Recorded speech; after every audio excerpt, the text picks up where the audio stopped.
Welcome back to my series classes. स्वागत है आपका अपने चैनल माई सीरीज क्लासेस पे।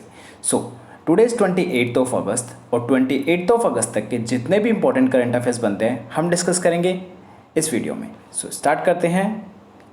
फर्स्ट क्वेश्चन है, हाल ही में विश्व जल सप्ताह कब मनाया गया है?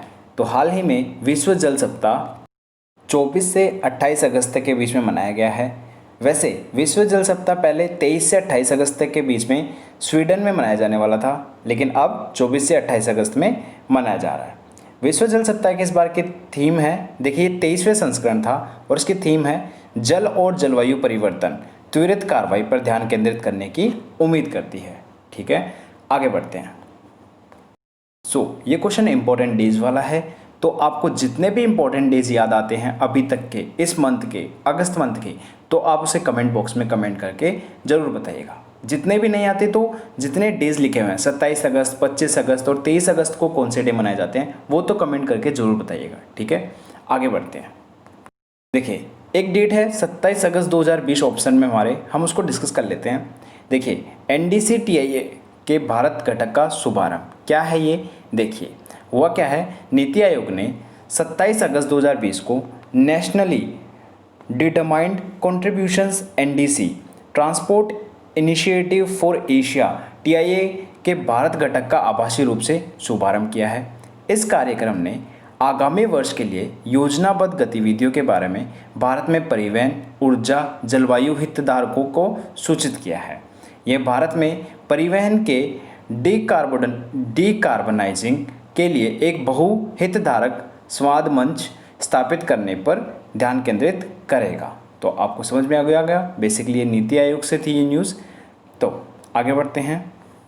Let's move on the question number 2। Question number 2 है, लिबर्टी सेविंग अकाउंट किसने लॉन्च किया है?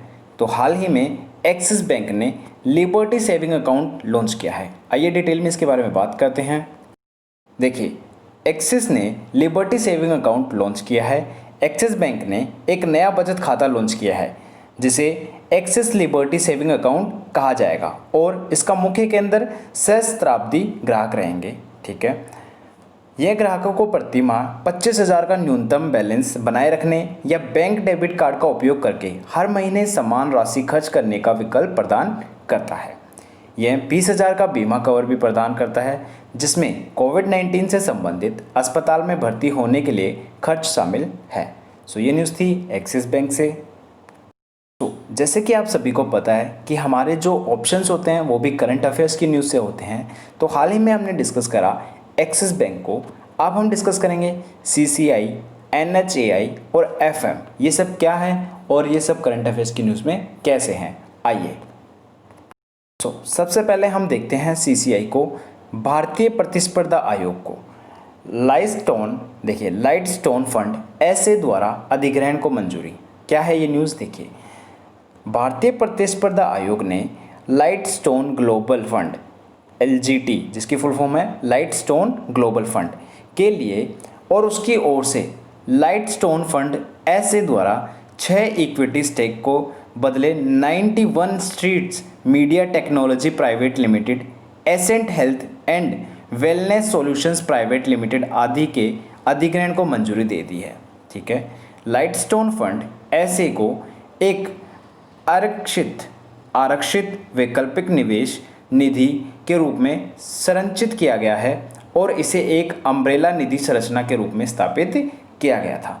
तो ये न्यूज़ थी कहाँ से? CCI से। ठीक है, नेक्स्ट हमारे पास ऑप्शन है NHAI। तो देखिए NHAI से क्या न्यूज़ है। NHAI ने एक पोर्टल विकसित किया है। भारतीय राष्ट्रीय राजमार्ग प्राधिकरण ने अपने ठेकेदारों और सलाहकारों के प्रदर्शन को ट्रैक करने के लिए एक पोर्टल विकसित किया है। पोर्टल विक्रेता प्रदर्शन मूल्यांकन प्रणाली के तहत NHAI की वेबसाइट पर उपलब्ध है। प्रदर्शन मूल्यांकन के आधार पर उन्हें रेटिंग प्रदान की जाएगी और विक्रेताओं को एक मूल्यांकन करने और परियोजना गतिविधियों से संबंधित दस्तावेजों को अपलोड करने की आवश्यकता होगी। ये न्यूज़ थी NHAI से। आइए बात करते हैं नेक्स्ट न्यूज़ की। तो देखिए FM ने 41वें GST परिषद की बैठक की अध्यक्षता की है। तो ये FM कौन सा है? आप रेडियो एफएम वाला एफएम नहीं है ये है फाइनेंस मिनिस्टर वाला, ठीक है। सो देखिए, वित्त मंत्री निर्मला सीतारमन ने 27 अगस्त 2020 को वीडियो कॉन्फ्रेंसिंग के माध्यम से जीएसटी परिषद की बैठक की अध्यक्षता की है। यह परिषद की 41वीं बैठक है। बैठक में राज्यों को जीएसटी मुआवजे के भुगतान के मामले में चर्चा की गई और जीएसटी कानून के तहत राज्यों के पहले 5 वर्ष में राजस्व के नुकसान के लिए भुगतान की गारंटी दी गई है। जुलाई 2017 में नई अप्रत्यक्ष कर व्यवस्था लागू की गई थी, ठीक है। ये न्यूज़ थी हमारे वित्त मंत्रालय से। तो नेक्स्ट क्वेश्चन है हमारा, हाल ही में सेंटी बिलियनियर कौन बने हैं? सेंटी बिलियन कौन बने हैं, ये इतने अमीर आदमी कौन है? देखिए, एलोन मस्क हाल ही में सेंटी बिलियनियर बने हैं। इनके बारे में डिटेल में बात करते हैं। देखिए, ये हैं एलोन मस्क, ठीक है। ये हाल ही में सेंटी बिलियनियर बने हैं। अमेजन के शेयर रिकॉर्ड बढ़ने के बाद Amazon.com इंक के संस्थापक जेफ बेजोस की कुल संपत्ति $200 बिलियन पहुंच गई है। इस कदम के साथ ही उनकी पूर्व पत्नी मैकेंजी स्टॉक भी दुनिया की सबसे अमीर महिला बनने के कगार पर आ गई है, जो लॉरियल्स ऐसे की उत्तराधिकारी और फ्रैंकोइस बेंटेकोट मेयर्स के ठीक पीछे है, ठीक है। इस बीच एलोन मस्क धन लाभ के एक असाधारण बढ़ाव के बाद सेंटी बिलियनियर बने हैं, ठीक है। आगे बढ़ते हैं। हाल ही में हमने डिस्कस करा एलोन मस्क को, अब हम डिस्कस करेंगे रोसेल टेक्सी, पॉलमी घटक और केविन मेयर को। देखिए, टिकटॉक के सीईओ केविन मेयर ने इस्तीफा दे दिया है। टिकटॉक के मुख्य कार्यकारी अधिकारी केविन मेयर ने कंपनी छोड़ के जा रहे हैं और वेनेसा पॉप्स, जो अभी अमेरिका में टिकटॉक के महाप्रबंधक है, अंतरिम रूप में उनका पदभार ग्रहण करेंगे, ठीक है। मेयर 2020 की शुरुआत में टिकटॉक में शामिल हुए थे। जून 2020 में श्री मेयर ने टिकटॉक की चीन स्थित मूल कंपनी बाइट डांस में मुख्य परिचालन अधिकारी सीईओ की भूमिका निभाई है। आइए बात करते हैं पोलोमी घटक की। तो उन्होंने हाल ही में रिटायरमेंट की घोषणा की है। कौन है ये? देखिए, सबसे सफल भारतीय टेबल टेनिस खिलाड़ियों में से एक है। टेबल टेनिस खिलाड़ी है भारत की, ठीक है। पोलोमी घटक ने खेल से रिटायरमेंट की घोषणा कर दी है। 7 बार के राष्ट्रीय चैंपियन घटक पिछले कुछ दशकों में महिलाओं के टेबल टेनिस में सबसे प्रमुख नाम है, ठीक है। वह 2006 में मेलबर्न में कॉमनवेल्थ गेम्स और 2000 से 2008 के बीच कॉमनवेल्थ चैंपियनशिप में भारत का प्रतिनिधित्व कर चुकी है। हमारी नेक्स्ट न्यूज़ है और रोसेल टेक्सी के बारे में। कौन है ये? देखिए, रोसेल टेक्सी एक पुरस्कार मिला है। रोसेल टेक्सी को एरोस्पेस प्रमुख बोइंग द्वारा global supplier of the year नामित किया गया है, ठीक है। प्रोडक्शन श्रेणी में पुरस्कार 2019 के लिए किसी उत्पाद के डिजाइन, संशोधन या उत्पादन में महत्वपूर्ण भूमिका निभाने के लिए दिया गया है। रोसेल टेक्सी बेंगलुरु, भारत में स्थित है और ये एक कंपनी है, ठीक है। और यह इंजीनियरिंग, विनिर्माण, परीक्षण और उत्पाद समर्थन समाधानों के लिए वैश्विक एरोस्पेस और रक्षा क्षेत्रों की आपूर्ति करता है। तो ये न्यूज़ थी रोसेल टेक्सी के बारे में। Let's talk about the question number 4। हाल ही में टेली कंसल्टेशन का शुभारंभ किस राज्य में किया गया है? तो मणिपुर में हाल ही में टेली कंसल्टेशन का शुभारंभ किया गया है। आइए बात करते हैं मणिपुर के बारे में डिटेल से। इस बारे में देखिए, मणिपुर ने टेली कंसल्टेशन का शुभारंभ किया है। मणिपुर के राज्य स्वास्थ्य और परिवार कल्याण मंत्री कौन है? एल जयंत कुमार सिंह ने इम्फाल क्या है? मणिपुर की सबसे बड़ा शहर है, ठीक है, और वहाँ की राजधानी है, ठीक है। तो इम्फाल में ई संजीवनी ओपीडी प्लेटफॉर्म का उपयोग कर टेली कंसल्टेशन शुरू किया है। ये राज्य में इस तरह का पहला मंच है। राज्य सरकार ने आरंभिक स्तर पर नई लॉन्च की गई सेवा का प्रदर्शन करने के लिए 30 डॉक्टरों को लगाया है। मणिपुर के लोग अपना नाम esanjeevani.opd.in पर पंजीकृत कर सकते हैं। ये न्यूज़ थी मणिपुर से। मणिपुर की राजधानी है इम्फाल, सबसे बड़ा शहर भी इम्फाल है। बात करें क्षेत्रफल की दृष्टि से ये 9वें नंबर पर आता है। राज्य भाषा वहाँ की मणिपुरी है। इसका गठन 21 जनवरी 1972 को हुआ था। और वहाँ की बात करें राज्यपाल तो नजमा हेपतुल्ला है। मुख्यमंत्री एन बीरेन सिंह है जो कि भाजपा पार्टी के हैं। इसकी राज्यसभा में 1 सीट है, लोकसभा में 2 सीटें हैं। ये न्यूज़ थी मणिपुर से। आगे बढ़ते हैं। तो अभी हमने डिस्कस करा मणिपुर को, अब हम डिस्कस करेंगे गुजरात, तमिलनाडु, आंध्र प्रदेश, उड़ीसा, इन सबको। ठीक है, देखिए तमिलनाडु से क्या न्यूज़ है। तमिलनाडु की महिलाएं सूची में शीर्ष स्थान पर रही है। देखिए प्रधानमंत्री मुद्रा योजना की स्थापना के बाद से महिला उधारकर्ताओं को रुपए 4.78 लाख करोड़ से अधिक ऋण दिए गए हैं। तमिलनाडु महिलाओं द्वारा लिए गए ऋण के मामले में शीर्ष पर है, जिसके बाद पश्चिम बंगाल और कर्नाटक का स्थान आता है। 31 मार्च 2020 तक तमिलनाडु में महिलाओं ने 58.227 करोड़ का ऋण लिया है और पश्चिम बंगाल में महिलाओं ने 55.232 करोड़ का ऋण लिया है। ठीक है, ये न्यूज़ थी तमिलनाडु से। तमिलनाडु की बात करें तो राजधानी है चेन्नई, सबसे बड़ा शहर चेन्नई। क्षेत्रफल की दृष्टि से ये बेसिकली आप कौन से रैंक पे आता है, आप मुझे कमेंट बॉक्स में बताना। ठीक है, वहाँ के जो राज्यपाल हैं वो हैं बनवारी लाल पुरोहित, मुख्यमंत्री हैं के पलानी स्वामी। ठीक है, वहाँ पे राज्यसभा की सीटें हैं 18, लोकसभा की सीटें हैं 39। सो ये न्यूज़ थी कहाँ से, तमिलनाडु से।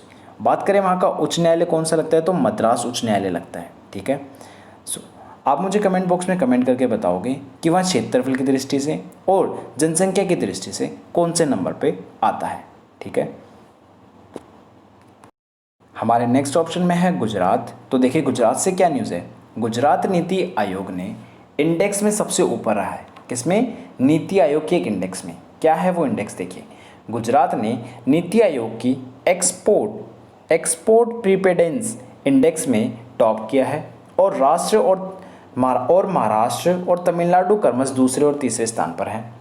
8 में से 6 तटीय राज्य शीर्ष 10 रैंकिंग में हैं, जो निर्यात को बढ़ावा देने के लिए मजबूत सक्षमता और कारकों को सुविधाजनक बनाने की उपस्थिति का संकेत देते हैं। भूमध्य वाले राज्य में राजस्थान ने सबसे अच्छा प्रदर्शन किया है, इसके बाद तेलंगाना और हरियाणा का स्थान है। बात करें यहाँ पे गुजरात की, तो देखिए वेस्टर्न इंडिया में ये लोकेटेड है। स्टेब्लिश हुआ था 1 मई 1960 को। कैपिटल है गांधीनगर, लार्जेस्ट सिटी है अहमदाबाद, टोटल डिस्ट्रिक्ट हैं 33। और अगर बात करें इसमें हम वहाँ के गवर्नर के बारे में, तो देखिए आचार्य देवव्रत वहाँ के गवर्नर हैं। मुख्यमंत्री हैं विजय रूपाणी। राज्यसभा में 11 सीटें हैं, लोकसभा में 26 सीटें हैं। ठीक है, क्षेत्र उसमें मैंने आपको बताया एरिया कितने हैं, 33। ठीक है, अगर इसके अलावा हम बात करें गुजरात की अर्थव्यवस्था में, तो देखिए वहाँ का जो कपास है, तंबाकू है, मूंगफली है, ये सब के उत्पादन से वहाँ की बहुत अच्छी अर्थव्यवस्था है। ठीक है, सो आगे बढ़ते हैं। सो नेक्स्ट हमारे पास ऑप्शन में था उड़ीसा। तो उड़ीसा से क्या न्यूज़ है, देखिए हाल ही में VSSUT क्या है, ये स्पेस इनोवेशन केंद्र स्थापित करने वाला पहला उड़ीसा का वीर सुरेंद्र साई प्रौद्योगिकी विश्वविद्यालय इसरो के साथ एक स्पेस इनोवेशन कम इनक्यूबेशन सेंटर स्थापित करने वाला देश का पहला विश्वविद्यालय बन गया है। केंद्र के लिए समझौता ज्ञापन पर आभासी हस्ताक्षर इसरो के अध्यक्ष डॉक्टर के सिवन की उपस्थिति में हुए हैं। यह पहल युवा वैज्ञानिकों के प्रतिभा को बढ़ावा देने में मदद करेगी। अगर बात करें उड़ीसा का, तो देखिए राजधानी है भुवनेश्वर। क्षेत्रफल में ज़िले हैं वहाँ पे 30 और इसका गठन हुआ था 26 जनवरी 1950 की। राज्यभाषा वहाँ की है ओडिया। राज्यपाल है गणेशी लाल। मुख्यमंत्री है नवीन पटनायक। इसके अलावा बात करें राज्यसभा में 10 सीटें हैं, लोकसभा में 20 सीटें हैं। और इसके अलावा बात करें तो देखिए बेसिकली हम बात करें हीराकुंड बांध की, तो हीराकुंड बांध वहाँ का सबसे लंबा बांध है। और इसके जगन्नाथ मंदिर, रथ यात्रा, ठीक है, कोणार्क, पुरी, ये सारे मंदिर, सूर्य मंदिर, ये सब कहाँ पाए जाते हैं, उड़ीसा में। ठीक है, नेक्स्ट हमारे पास ऑप्शन में है आंध्र प्रदेश। आइए देखते हैं आंध्र प्रदेश से क्या न्यूज़ है। आंध्र प्रदेश सरकार ने अस्पतालों में हेल्प डेस्क की स्थापना की है। आंध्र प्रदेश सरकार ने आरोग्यश्री के तहत, किसके, आरोग्यश्री के तहत हर अस्पताल में हेल्प डेस्क स्थापित करेगी, जिसमें आरोग्य मित्र होंगे। अधिकारी यह सुनिश्चित करेंगे कि लाभार्थी स्थिति से संवेदनशील तरीके से निपटते हुए संभावित सीमा को एक संतुष्ट हैं। आरोग्य मित्र संबंधित अस्पताल के साथ समन्वय भी करेंगे और रोगी को ले जाने के लिए एम्बुलेंस की भी व्यवस्था करेंगे। बात करें आंध्र प्रदेश की, राजधानी हैदराबाद, सबसे बड़ा शहर विशाखापट्टनम, वहाँ पे ज़िले हैं 13, राजभाषा है तेलुगु, गठन हुआ 1 नवंबर 1926 को, राज्यपाल हैं बिश्वभूषण हरिचंदन, मुख्यमंत्री हैं येदुगेरे संदिटी जगन मोहन रेड्डी, तो YS जगन मोहन रेड्डी जो कि कांग्रेस पार्टी के हैं। बात करें राज्यसभा सीटें हैं 11 और लोकसभा सीटें हैं 25। ठीक है, ये न्यूज़ थी बेसिकली कहाँ से, आंध्र प्रदेश से। नेक्स्ट देखते हैं तमिलनाडु से एक और न्यूज़ है। क्या न्यूज़ है देखिए, विशेषज्ञों ने एक सभ्यता का पता लगाया है। तमिलनाडु के पुरातत्व सर्वेक्षण ने जुलाई 2020 तक 7 स्थानों पर चल रहे उत्खनन में करीब 7,633 नमूनों की स्थिति रिपोर्ट जारी की है। वेगई नदी सभ्यता का पूरी तरह से पता लगाने के लिए पहले किए गए 3 उत्खनन में 7,818 पुरातात्विक वस्तुएं मिली हैं। सर्वेक्षण केलाड़ी, कोंडागई और मुनालुर में किया जा रहा है। तो ये न्यूज़ है तमिलनाडु की। नेक्स्ट क्वेश्चन है, हाल ही में किस देश में दुनिया के सबसे खतरनाक बीमारी खसरा नामक का क्या कर दिया है, समापन कर दिया है। तो हाल ही में किसमें, कोंगो में। ठीक है, कोंगो में इस बीमारी का समापन कर दिया गया है। देखिए, दुनिया की सबसे बड़ी खसरा महामारी समाप्त हुई। डेमोक्रेटिक रिपब्लिक ऑफ कोंगो ने दुनिया की सबसे बड़ी खसरे के प्रकोप को समाप्त कर दिया है, जिसने 14 महीने पहले घोषित किए जाने के बाद 7,000 से अधिक बच्चों को मार दिया है। और बात करें खसरा वायरस, यह एक वाहक द्वारा खांसने या छींकने पर किसी के संपर्क में आने पर पूरे शरीर में फैल जाता है और इसके परिणाम स्वरूप मस्तिष्क क्षति, अंधापन, बहरापन और मृत्यु हो सकती है। जल्द ही एक आधिकारिक घोषणा की जाएगी। करें हमारे ऑप्शंस की, तो देखिए इंडिया, बांग्लादेश, नेपाल, म्यांमार ने अभी हाथ मिलाया है। किस बात पे हाथ मिलाया है, क्षेत्र में नदी डॉल्फिन के संरक्षण को बढ़ाने के लिए भारत, बांग्लादेश, नेपाल, म्यांमार के विशेषज्ञ ने एक साथ आए हैं। इस संबंध में 25 अगस्त 2020 को नदियां और उसके डॉल्फिन आबादी की पारिस्थितिकी तंत्र स्वास्थ्य कोविड-19 प्रभाव की खोज भारत, बांग्लादेश, म्यांमार, नेपाल में संरक्षण के लिए वर्तमान स्थिति, भविष्य की रणनीति पर एक वेबिनार आयोजित किया गया था 25 अगस्त को। ठीक है, मैंने आपको करंट अफेयर्स की न्यूज़ में पढ़ाया भी था। नेक्स्ट है, हाल ही में किसने पहला बिटकॉइन फंड लॉन्च किया है। तो हाल ही में फिडेलिटी ने पहला बिटकॉइन फंड लॉन्च किया है। बिटकॉइन फंड, आइए डिटेल में बात करते हैं। देखिए, फिडेलिटी ने पहला बिटकॉइन फंड लॉन्च किया है। फिडेलिटी इन्वेस्टमेंट अपना पहला बिटकॉइन फंड लॉन्च कर रहा है। यह फिडेलिटी डिजिटल फंड्स नामक एक नई व्यापार इकाई के माध्यम से wise origin bitcoin index fund की पेशकश करना शुरू कर देगा। फिडेलिटी कंसल्टिंग के प्रमुख पीटर जुबेर नई बिजनेस में यूनिट चलाएंगे। परिवार के कार्यालयों, पंजीकृत निवेश सलाहकारों और अन्य संस्थाओं के माध्यम से योग्य खरीदारों को निधि मिलेगी। ठीक है, तो ये न्यूज़ थी फिडेलिटी से और बिटकॉइन से। डिस्कस करते हैं हमारे ऑप्शंस को। तो हाल ही में हमारे पास ऑप्शन था इन्फोसिस। तो इन्फोसिस से क्या न्यूज़ है, इन्फोसिस ने जेनेसिस के साथ 5 साल का समझौता किया है। इन्फोसिस ने क्लाउड ग्राहक अनुभव और संपर्क केंद्र समाधान प्रदाता जेनेसिस के साथ 5 साल का करार किया है। जेनेसिस के साथ 5 साल की साझेदारी दोनों कंपनियों के ग्राहकों, अनुभव बाजार में नवाचार और सर्वश्रेष्ठ इन क्लास समाधान विकसित करने और तैनात करने में सक्षम बनाती है। साझेदारी के एक हिस्से के रूप में इन्फोसिस जेनेसिस के संपर्क केंद्र समाधानों को बाजार में लाएगी। हमारे पास नेक्स्ट ऑप्शन है DOPPW का। तो ई पेंशन भुगतान आदेश को एकीकृत करेगा। देखिए, पेंशन और पेंशनरों के कल्याण विभाग DOPPW ने डिजी लॉकर के साथ इलेक्ट्रॉनिक पेंशन भुगतान आदेश EPPO की एकीकृत करने का निर्णय लिया है। यह केंद्र सरकार के सिविल पेंशनरों के जीवन को आसान बनाएगा। यह प्रणाली किसी भी पेंशन भोगी को उनके डिजी लॉकर खाते से उनकी PPO की नवीनतम प्रति का तत्काल प्रिंट आउट प्राप्त करने में सक्षम करेगी। ठीक है, इस क्वेश्चन का हमारा लास्ट ऑप्शन है AFT।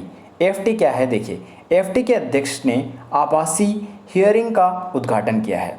सशस्त्र बल न्यायाधिकरण के अध्यक्ष न्यायमूर्ति राजेंद्र मेनन ने सशस्त्र बल न्यायाधिकरण की सभी 10 क्षेत्रीय पीठों को लिए वीडियो कॉन्फ्रेंसिंग द्वारा सुनवाई का उद्घाटन किया है।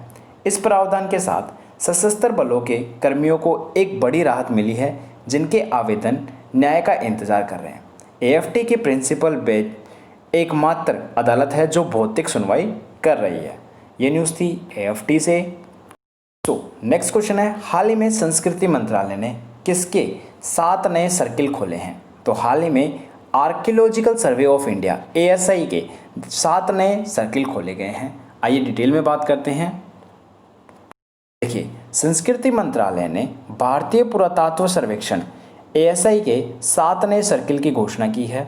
मध्य प्रदेश, तमिलनाडु, उत्तर प्रदेश, कर्नाटक, पश्चिम बंगाल और गुजरात में नए सर्किल बनाए गए हैं।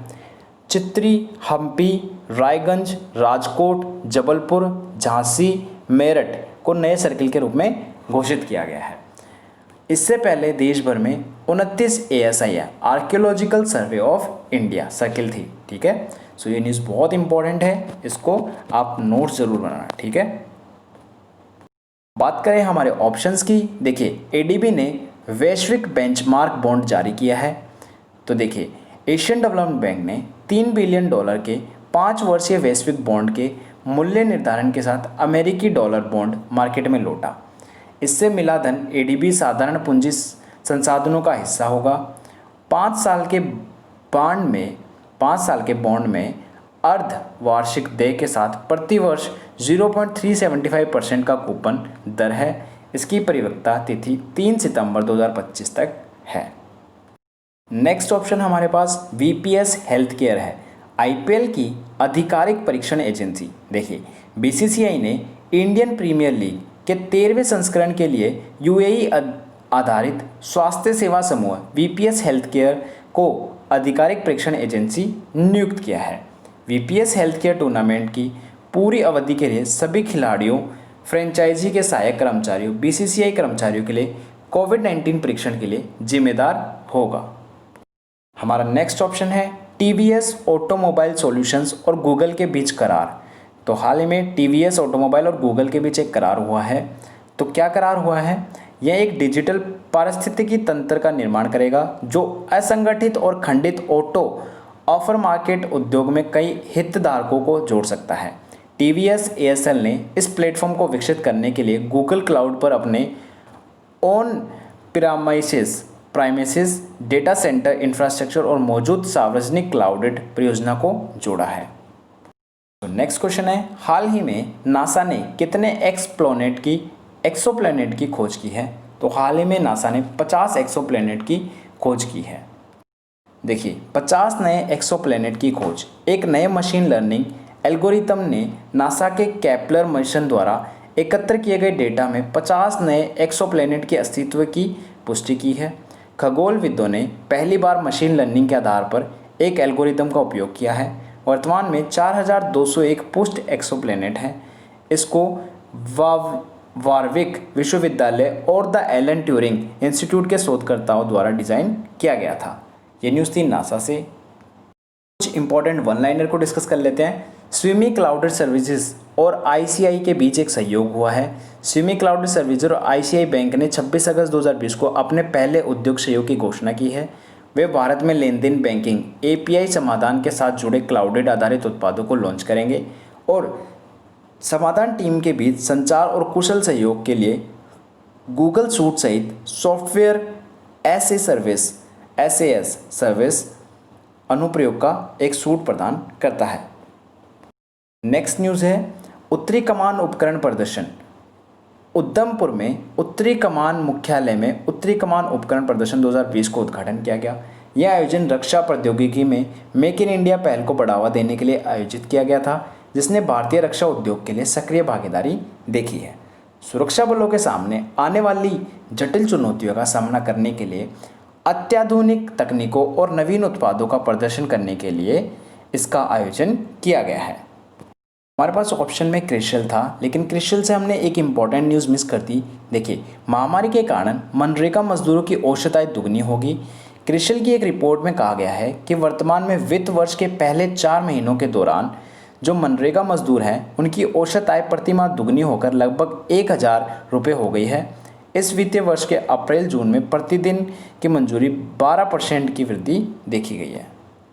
तो जिन लोगों को अब करंट अफेयर्स इंग्लिश में चाहिए तो उनके लिए मैं एक PDF बना देता हूं हमेशा की तरह। तो अब मैं आपको 1 बाय 1 स्लाइड दिखाऊंगा। आप उस वीडियो को पॉज करके इन स्लाइड के नोट्स बना सकते हैं या आप पढ़ सकते हैं। अगर मैं पढ़ाऊंगा तो वीडियो बहुत ज़्यादा लंबी हो चुकी है इसलिए, और मैं ऑलरेडी पढ़ा चुका हूँ अपनी वीडियो में ये, ठीक है। सो मैं अब स्लाइड वाइज दिखा रहा हूँ इनको, ठीक है। नेक्स्ट स्लाइड है ये, slide number 3, slide number 4, slide number 5, slide number 6, slide number 7, slide number 8 और स्लाइड नंबर 9। सो इसमें ऐसा भी कुछ भी नहीं है जो मैंने आपको ना पढ़ाया हो। मैंने आपको ये तक पढ़ाया कि डेनमार्क ने टॉप किया है digital quality index of life में, ठीक है। हर चीज़ पढ़ाई हुई है, ठीक है। सो ये थे आज के इंपॉर्टेंट करंट अफेयर्स। इसके अलावा देखिए कुछ मिस हुआ तो मैं देख लेता हूँ एक बार। देखिए कुछ इंपॉर्टेंट न्यूज़ मिस हो रही है, उनको मैं as a one liner discuss कर लेता हूँ। हाल ही में केरल सरकार द्वारा शुरू की गई है एक पहली समुद्री एम्बुलेंस और जिसका नाम है प्रतीक्षा। तो मछली पकड़ने के दौरान जितनी दुर्घटनाएं हो जाती हैं जिससे लोग मर जाते हैं, जैसे कि कुछ टाइम पहले लगभग 30 मछुआरे एक साथ मारे गए थे। तो ये देखते हुए हाल ही में केरल की सरकार ने उन मछुआरों की मदद करने के लिए क्या करी है, एम्बुलेंस की शुरुआत करी है जिसका नाम है प्रतीक्षा। एक और न्यूज़ है, देखिए 27 अगस्त 2020 को राष्ट्रीय ई गवर्नेंस डिवीज़न और कॉमन सर्विस सेंटर CSC ने माध्यम से उमंग एप्लीकेशन सेवाओं के वितरण की सुविधा के लिए एक समझौते पर हस्ताक्षर किए हैं। इसके द्वारा एप्लीकेशन की सेवाएं नागरिकों तक आसानी से पहुंचेंगी क्योंकि कॉमन सर्विस सेंटर का नेटवर्क काफ़ी मजबूत होता है। अगर इसमें आप पूछें कि उमंग क्या है, तो उमंग एक एप्लीकेशन है जिसकी फुल फॉर्म होती है unified mobile application for new age governance. PM Modi द्वारा कई सरकारी सेवाओं तक नागरिकों को सुरक्षित पहुंच प्रदान करने के लिए मोबाइल एप्लीकेशन लॉन्च किया गया था। उमंग डिजिटल इंडिया का पहल का प्रमुख घटक है, ठीक है। देखिए एक और इम्पोर्टेंट न्यूज़ क्या है, सुप्रीम कोर्ट ने हाल ही में 4 धाम परियोजना दीर्घकालिक नुकसान का कारण बनी। देखिए 26 अगस्त 2020 को सुप्रीम कोर्ट द्वारा नियुक्त हाई पावर्ड कमेटी ने पर्यावरण मंत्रालय के 4 धाम परियोजना द्वारा वन और वन्य जीव कानूनों के उल्लंघन के खिलाफ सख्त कार्रवाई करने को कहा है। और इसके मुख्य बिंदु हैं, समिति ने कहा है कि इस परियोजना के कारण हिमालय परिस्थिति में असंगत और दीर्घकालिक नुकसान हुआ है। 4 धाम परियोजना का उद्देश्य प्रमुख तीर्थ स्थलों को जोड़ना है। समिति ने परियोजना पर 2 रिपोर्ट प्रस्तुत की है। एक और न्यूज़, इंटरपोल ने नीरव मोदी की पत्नी के खिलाफ रेड नोटिस जारी किया है। तो 25 अगस्त 2020 को इंटरपोल ने नीरव मोदी की पत्नी अमी मोदी के खिलाफ रेड नोटिस जारी किया है। वह 13,500 करोड़ रुपए के पंजाब नेशनल बैंक धोखाधड़ी मामले में मुख्य संदिग्ध है। एक रेड नोटिस एक अंतर्राष्ट्रीय गिरफ्तारी वारंट का काम करता है। ओके, सो ये थी हमारी इम्पोर्टेंट करंट अफेयर्स की न्यूज़ 28 अगस्त तक की।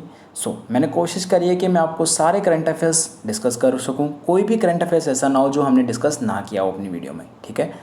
Thank you so much for watching this video. अगर आपको वीडियो अच्छी लगी है तो you know what you need to do, ठीक है।